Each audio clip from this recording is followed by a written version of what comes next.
आहे ना एक मिनिट आता चालू कर. फर्स्ट टाइम आपण आहे ना बेस प्लेट घेतली आहे ब्ल्यू कलरची.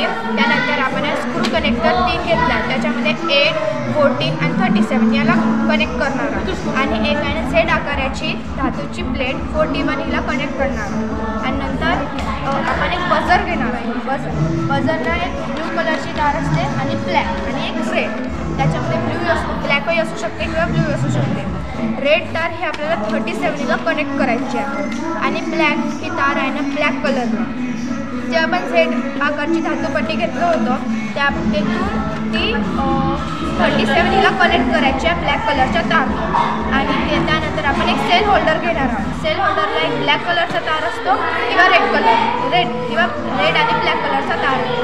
त्यानंतर रेड कलरचा तार हा आपल्याला 14 स्क्रू कनेक्टरला कनेक्ट करायचा आहे. आणि ब्लॅक कलरचा तार हा 8 या कनेक्टरला कनेक्ट करायचा आहे. त्यानंतर आपण जे धातूची पट्टी आहे ते जर आपण 14 हिला जर आपण कनेक्ट केला तर असा आवाज असतो. त्याला हे आवाज आपण अलाराम लावण्यासाठी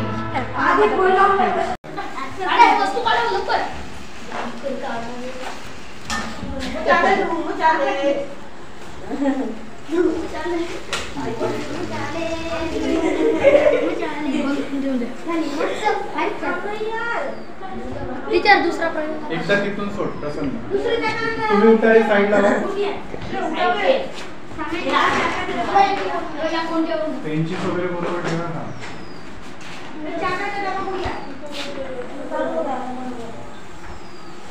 फॅन दिसते का?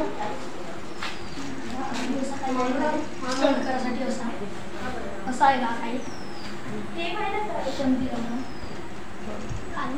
गाडी झाली.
पहले स्टार्ट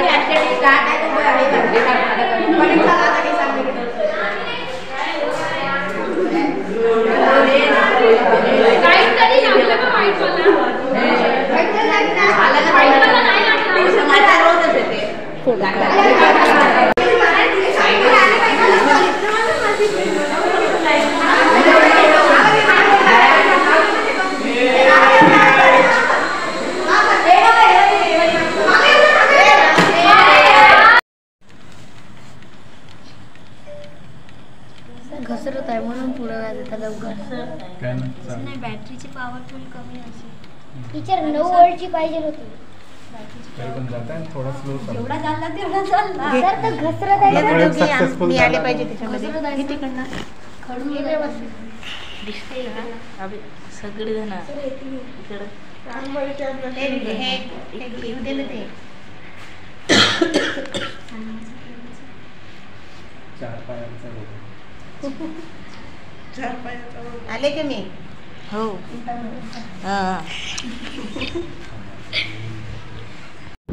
माझे नाव देव नलेश ठाकरे आहे. मी इयत्ता 7वी मध्ये शिकत शाळेचे नाव जिल्हा परिषद उच्च प्राथमिक शाळा गारगाव आहे. माझे मार्गदर्शक श्री माननीय दुधे सर आणि माझे मार्गदर्शिका सौ साधना मॅडम. आज आपण कोनमापक हे शिकणार आहोत. यासाठी आम्हाला लागणारे साहित्य स्केल, वर्तुळाकार स्केल आणि स्क्रू आणि नट्स हे आपण O2 मधून घेतलेले आहे. पहिले आपण एक वर्तुळाकार स्केल घ्यायची आणि मग वर्तुळाकार कोनमापक घ्यायचं आणि त्याच्या मधोमध एक छिद्र आहे त्याला स्केल दोन्ही जोडायचे आणि स्क्रू आणि नट त्याच्या मधोमध टाईट करून घ्यायचे आणि मग आपण कोनमापक हे गणित शिकू शकतो. 0 ते 90 दरम्यान जो कोण असतो त्याला लघुकोन म्हणतात. म्हणजे 0 पेक्षा मोठा परंतु 90 पेक्षा लहान कोणाला लघुकोन म्हणतात. जर ते कोण 30 वर असेल तर ते लघुकोन असतात, 50 वर असेल तर लघुकोन असतात आणि जर 90 वर असेल तर ते काटकोन असतात. 90च्या कोणाला काटकोन असे म्हणतात. 90च्या कोणाला काटकोन असे म्हणतात.